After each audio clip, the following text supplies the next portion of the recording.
নমস্কার পরীক্ষার্থীগণ, কুল প্রিপারেশনে তোমাদের সকলকে স্বাগত।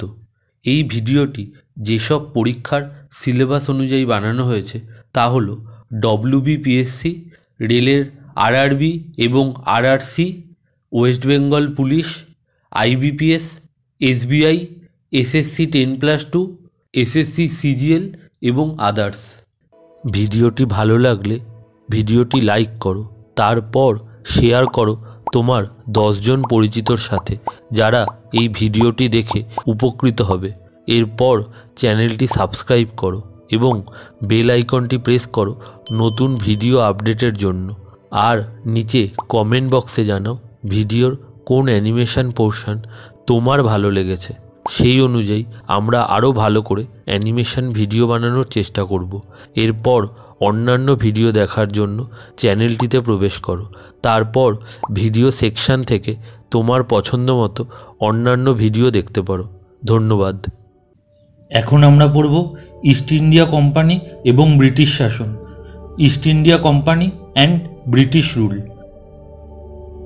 ভারতে এসেই ইস্ট ইন্ডিয়া কোম্পানিকে ডাচ ও ফরাসিদের সম্মুখীন হতে হয়েছিল, কারণ ভারতে ব্রিটিশদের আগমনের সময় ডাচ ও ফরাসি কোম্পানিই ছিল প্রধান রাজনৈতিক ক্ষমতা লাভের জন্য প্রতিদ্বন্দ্বী।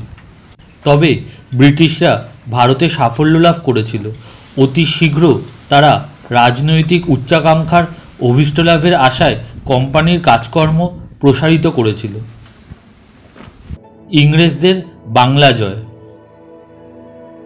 1740 থেকে 1756 খ্রিস্টাব্দের মধ্যে নবাব আলীবর্দী খাঁ ছিলেন বাংলার স্বাধীন নবাব।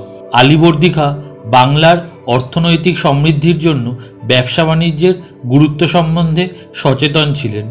এই কারণে আলীবর্দী খাঁ ইউরোপীয় বণিকদের ব্যবসা বাণিজ্য চালাবার জন্য সুরক্ষার প্রসার ঘটিয়েছিলেন। ইউরোপীয় বণিকরা যাতে বাংলার রাজনীতিতে অংশগ্রহণ করতে না পারে সেই দিকেও আলীবর্দী সজাগ দৃষ্টি রেখেছিলেন, কারণ দাক্ষিণাত্যে ইঙ্গ ফরাসি সংঘর্ষের কথা নবাবের অজানা ছিল না। 1756 খ্রিস্টাব্দে বাংলা, বিহার ও উড়িষ্যার সুবাদার আলীবর্দী খাঁর মৃত্যুর পর তার দৌহিত্র বা কন্যার পুত্র সিরাজউদ্দৌলা বাংলার মসনদে বসেছিলেন। বিভিন্ন কারণে তরুণ নবাবের সঙ্গে ইংরেজদের বিরোধ দেখা দিয়েছিল। ইংরেজ কোম্পানির ব্যবসা সংক্রান্ত ব্যাপারে সিরাজের সঙ্গে কোম্পানির বিবাদ দেখা দিয়েছিল। ইংরেজ কোম্পানি সিরাজের প্রতি বারবার উপেক্ষা প্রদর্শন ও তার আদেশ অমান্য করায় ক্ষুদ্র সিরাজ প্রথমে ইংরেজ অধিকৃত কাশিমবাজার কুঠি দখল করেছিলেন এবং পরে 1756 খ্রিস্টাব্দে কলিকাতা আক্রমণ করেছিলেন। উত্তর কলিকাতার বাগবাজারের কাছে ইংরেজদের সঙ্গে সিরাজের তুমুল যুদ্ধ হয়। নবাবের আক্রমণ প্রতিহত করতে ব্যর্থ হয়ে কোম্পানির গভর্নর ড্রেক ও বহু ইংরেজ ফোর্ট উইলিয়াম দুর্গ থেকে পালিয়ে কলিকাতার দক্ষিণে ফলতায় আশ্রয় নিয়েছিলেন।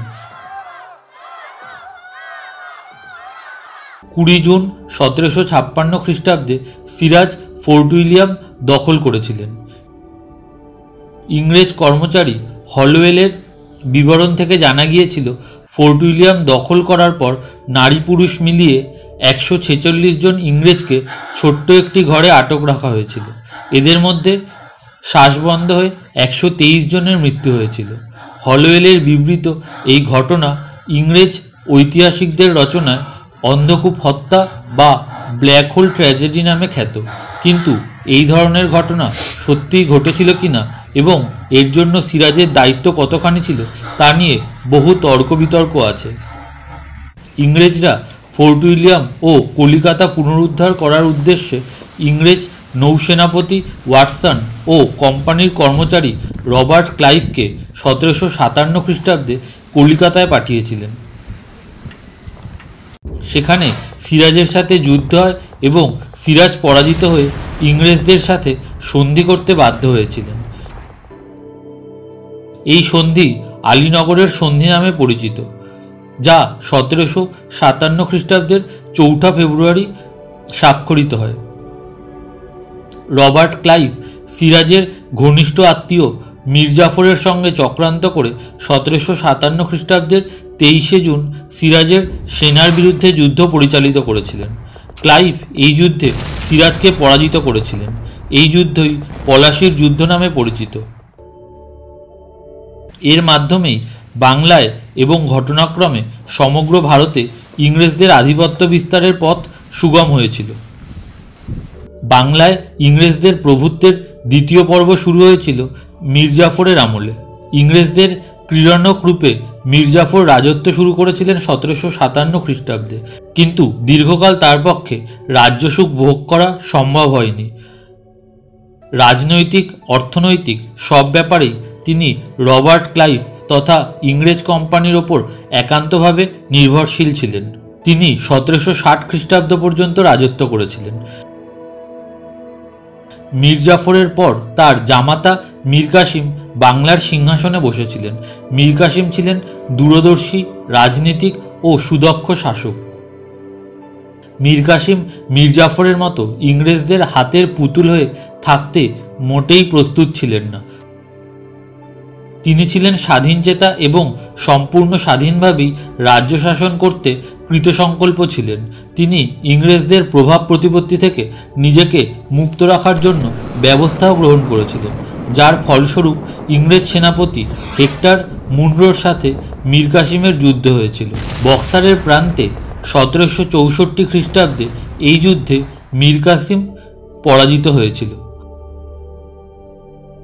বক্সারের যুদ্ধ ভারতে ব্রিটিশ শক্তির অভ্যুত্থান সূচিত করেছিল। পলাশীর যুদ্ধের ফলে ইংরেজরা যে ক্ষমতা লাভ করেছিল তা পরিপূর্ণতা লাভ করেছিল বক্সারের যুদ্ধের পর। ইংরেজ ও Maratha, the British and Marathas. পানিপথের তৃতীয় যুদ্ধে 1761 খ্রিস্টাব্দে মারাঠা শক্তির বিপর্যয় ঘটেছিল, কিন্তু তা একেবারে ধ্বংস হয়ে যায়নি। বালাজি বাজিরাওয়ের সুযোগ্য পুত্র পেশোয়া মাধবরাওয়ের নেতৃত্বে মারাঠা শক্তি পুনরুজ্জীবিত হয়ে উঠেছিল।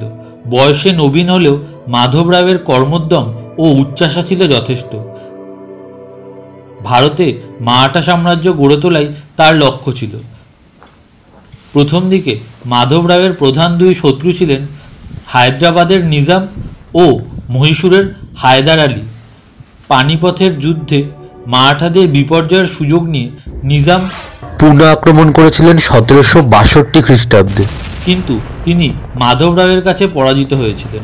এই জয়লাভের ফলে মারাঠাদের আত্মশক্তির ওপর নির্ভরতা ফিরে এসেছিল। 1772 খ্রিস্টাব্দে পেশোয়া মাধবরাওয়ের অকাল মৃত্যু মারাঠা শক্তির দারুণ ক্ষতি করেছিল। 1773 খ্রিস্টাব্দে রঘুনাথ রাও পেশোয়া হয়েছিলেন।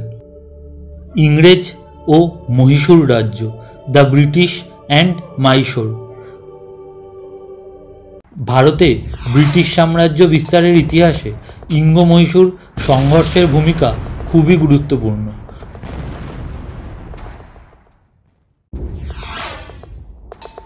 মোগল সাম্রাজ্যের ভাঙনের যুগে বিভিন্ন অঞ্চলে যেসব ভাগ্যান্বেষী নিজেদের রাজনৈতিক ক্ষমতা প্রতিষ্ঠা করতে প্রয়াসী হয়েছিলেন, তাদের মধ্যে হায়দার আলী বিশেষ উল্লেখযোগ্য। হায়দার আলীর নেতৃত্বে মহীশূর ছিল শক্তিশালী রাষ্ট্র। হায়দার আলী শুধু যে মারাঠাদের সাম্রাজ্য বিস্তারের প্রতিবন্ধক ছিলেন তা নয়, তার অধীনে মহীশূরও ইংরেজদের সাম্রাজ্য বিস্তারের প্রবল বাধা হয়ে দাঁড়িয়েছিল। হায়দার আলী 1767 খ্রিস্টাব্দে কর্ণাটক আক্রমণ করায় ব্রিটিশরা পরাজিত হয়েছিল প্রথম ইঙ্গ মহীশূর যুদ্ধে এবং হায়দারের সাথে সন্ধি করতে বাধ্য হয়েছিলেন।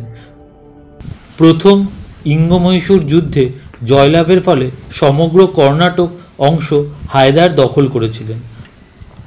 হায়দারের রাজ্যের মধ্যে অবস্থিত ফরাসি উপনিবেশ মাহের ওপর ইংরেজরা আক্রমণ করেছিলেন, যার ফলস্বরূপ হায়দার আলী ইংরেজদের বিরুদ্ধে যুদ্ধ ঘোষণা করেছিলেন।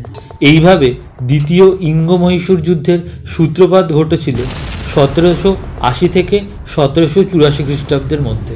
কিন্তু সাফল্যের মুখে হঠাৎ হায়দারের মৃত্যু হয়েছিল 1782 খ্রিস্টাব্দে। হায়দারের মৃত্যুর পর টিপু সুলতান ইংরেজদের বিরুদ্ধে যুদ্ধ চালিয়ে ম্যাঙ্গালোর দখল করেছিলেন।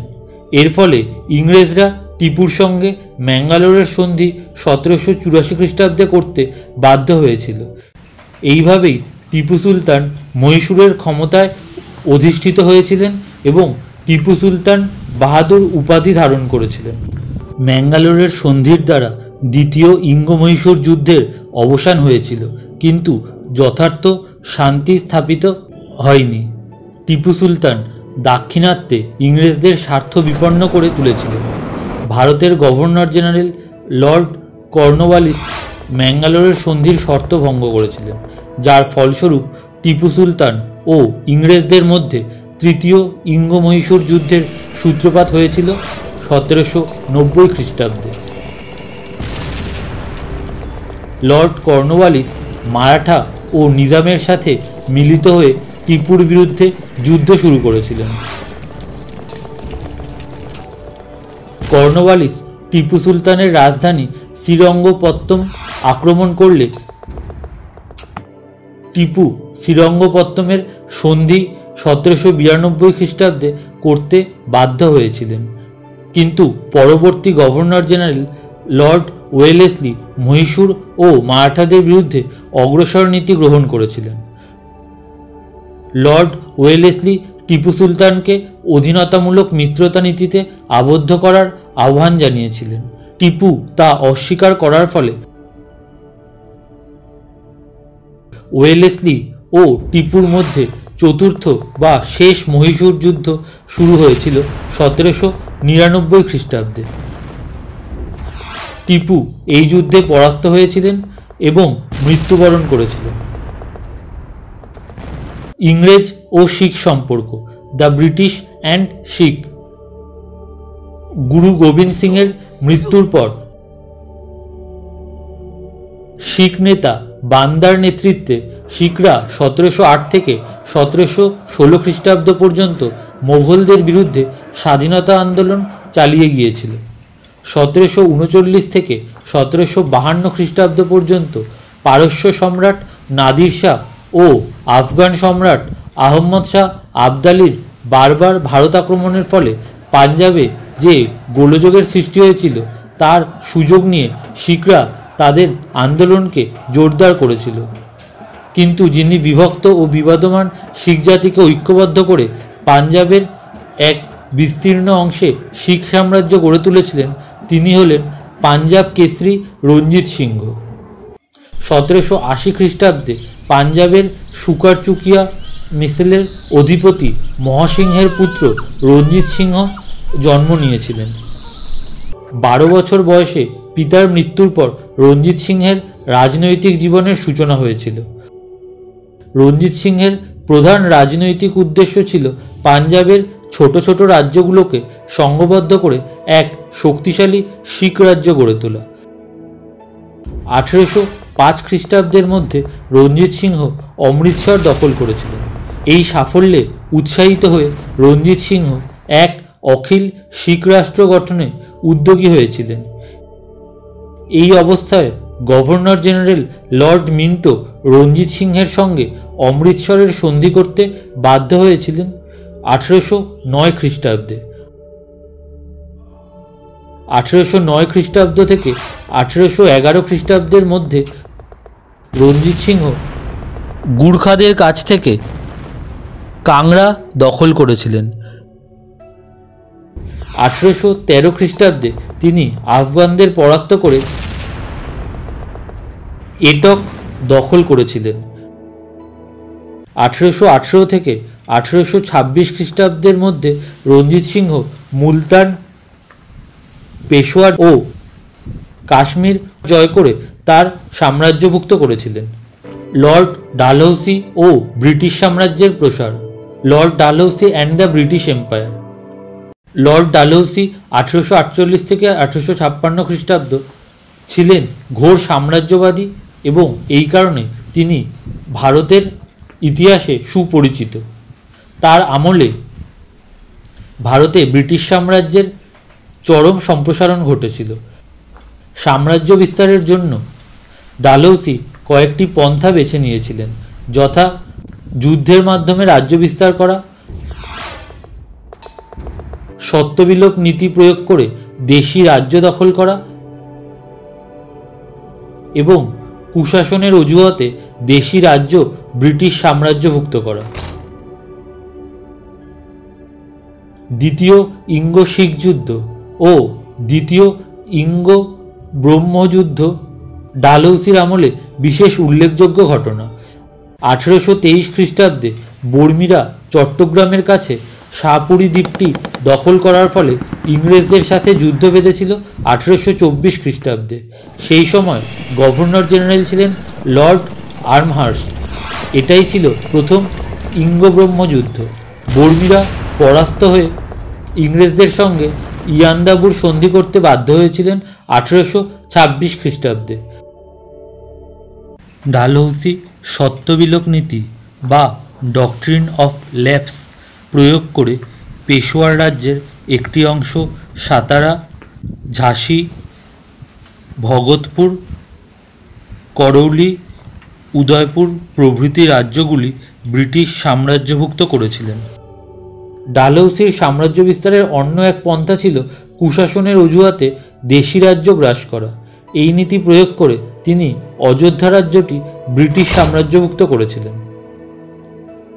ভারতের গভর্নর জেনারেল ও সংস্কার, governor general of India and reforms. পলাশির যুদ্ধের পর বাংলায় ইংরেজদের প্রতিপত্তি ও প্রাধান্য সুপ্রতিষ্ঠিত হয়েছিল। বক্সারের যুদ্ধের পর ইংরেজরা প্রকৃত রাজনৈতিক ক্ষমতার অধিকারী হয়েছিল। ক্ষমতা লাভ করার সঙ্গে সঙ্গে কতগুলি প্রশাসনিক দায়িত্ব ইংরেজ কোম্পানির ওপর এসে পড়েছিল। সুতরাং প্রশাসনিক ক্ষেত্রেও সংস্কারের প্রয়োজন দেখা দিয়েছিল। ওয়ারেন হেস্টিংস 1772 থেকে 1784 খ্রিস্টাব্দ। ক্লাইভের পর ওয়ারেন হেস্টিংস ভারতের প্রথম গভর্নর জেনারেল হয়েছিলেন। বাংলায় এসেই তিনি দ্বৈত শাসন অবসান ঘটিয়েছিলেন। তিনি বেশ কিছু প্রশাসনিক সংস্কার করেছিলেন। তার মধ্যে উল্লেখযোগ্য হল সিভিল ও ক্রিমিনাল কোর্ট চালু করে আপিল আবেদনের ব্যবস্থা করা। তিনি 1773 খ্রিস্টাব্দে রেগুলেটিং অ্যাক্ট পাশ করে অ্যাক্ট অনুসারে ভারতের কোম্পানির কর্মচারীদের বৈধ কাজের সংবিধান গঠন করেছিলেন। লর্ড কর্নওয়ালিস 1786 থেকে 1793 খ্রিস্টাব্দ। লর্ড কর্নওয়ালিস 1786 খ্রিস্টাব্দে গভর্নর জেনারেল হয়েছিলেন এবং 1793 খ্রিস্টাব্দে বাংলার চিরস্থায়ী বন্দোবস্তর অন্তর্গত নতুন আয়কর ব্যবস্থা প্রচলন করেছিলেন। এর মূল উদ্দেশ্য ছিল ভূমি রাজস্ব আয় স্থিতিশীল করা। তিনি জমিদারি প্রথা লোপ করে চিরস্থায়ী ব্যবস্থা প্রচলন করেছিলেন কৃষকদের কাছ থেকে ভূমি থেকে আয় বাড়ানোর জন্য। লর্ড ওয়েলেসলি 1798 থেকে 1805 খ্রিস্টাব্দ। লর্ড ওয়েলেসলির সময়ে চতুর্থ মহীশূর যুদ্ধ অনুষ্ঠিত হয়েছিল। যুদ্ধ ছাড়াও তিনি ব্রিটিশ সাম্রাজ্য প্রসারের জন্য অধীনতামূলক মিত্রতা নীতির প্রয়োগ করেছিলেন।